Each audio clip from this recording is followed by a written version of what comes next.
Previously unreleased photographs from inside the White House provided to the House Select Committee investigating the attack on the U.S. Capitol on 6 January, 2021 show then-President Donald Trump with his children and aides inside the Oval Office that day. The images show Mr. Trump and Donald Trump Jr., Eric Trump and Ivanka Trump and chief aides and members of the administration at the White House as the joint session of Congress convened to certify the results of the 2020 presidential election, which the former president baselessly asserted as fraudulent and stolen.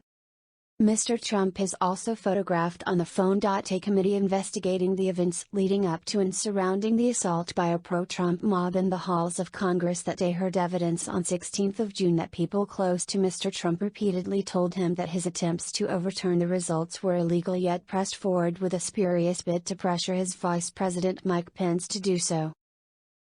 Attorney John Eastman also asked for a pardon despite pushing a plan to pressure Mr. Pence to unilaterally reject electoral votes from swing states won by Joe Biden, according to committee testimony. In taped deposition provided to the committee, Mr. Pence's counsel at the time, Greg Jacob, said Mr. Trump was advised that his attempts were illegal during an Oval Office meeting 2 days before the attack. At the meeting, Mr. Eastman reportedly told Mr. Trump that his plan violated the Electoral Count Act, an 1887 law governing the procedures by which Congress certifies elections. On 6 January, Mr. Trump posted on Twitter a memo floating the theory that Mr. Pence could decide the outcome of the election during the joint session of Congress. Ivanka Trump testified that she overheard her father on the phone in the Oval Office with Mr. Pence, who Mr. Trump called a wimp and too weak, according to former Trump assistant Nicholas Luna. Either he called him a wimp, I don't remember, he said you're a wimp, you'll be a wimp. Wimp is the word I remember, Mr. Luna added. Ivanka Trump described the call as pretty heated and with a different tone than I had heard him take with the vice president before.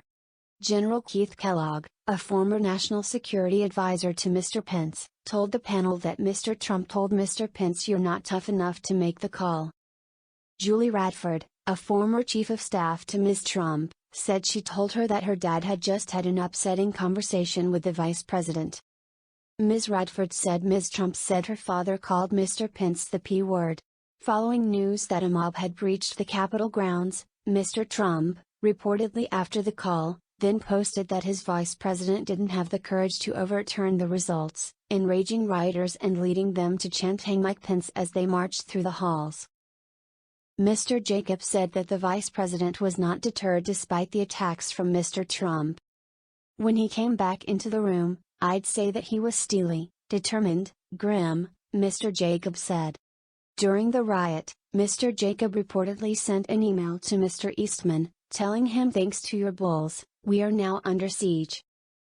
Mr. Eastman allegedly wrote in response that the siege is because you and your boss did not do what was necessary to allow this to be aired in a public way so the American people could see for themselves what happened. Washington, former White House staffers described a heated January 6, 2021, call between President Trump and Vice President Mike Pence in footage shown Thursday by the Select Committee investigating the Jan.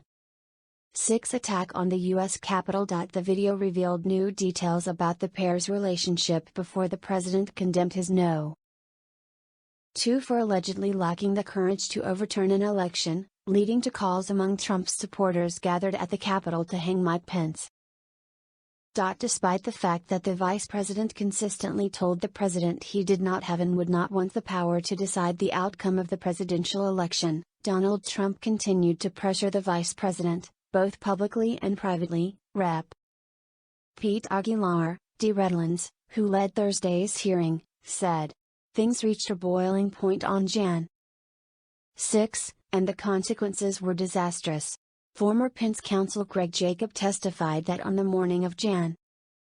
6, he, his chief of staff Mark Short, communications director Devin O'Malley and legislative affairs director Chris Hodgson went to the vice president's residence. And we were told that a call had come in from the president, Jacob said. The vice president stepped out of the room to take that call, and no staff went with him. But several Trump family members were with him in the Oval Office, Aguilar said, before showing interviews with them and others, as well as never-before-seen images from the National Archives of the president taking the call. Eric Hirschman, a former White House lawyer, told investigators he saw Donald Trump Jr. Eric Trump, Lar Trump, Kimberly Guilfoyle, White House Chief of Staff Mark Meadows and Ivanka Trump, who described the call to investigators as very sort of loose and casual. Representative Pete Aguilar, D. Redlands, during the hearing.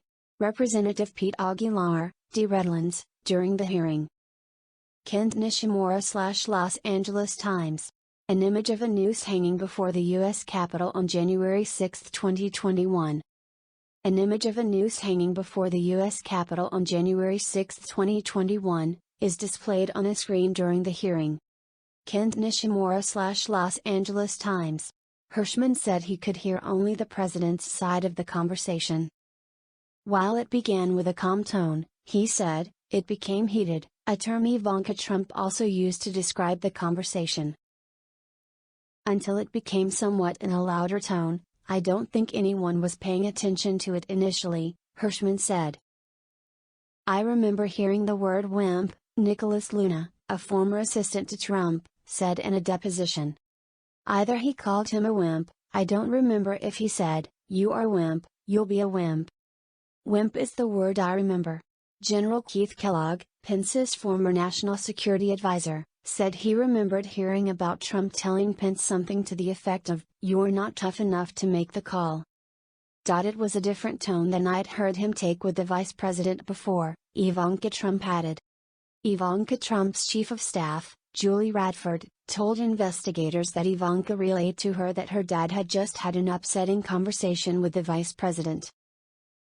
Hirschman said Ivanka Trump looked uncomfortable after that moment in Dan Scavino's office. Asked whether she remembered what Ivanka Trump said her father had called Pence, Radford responded, the P word.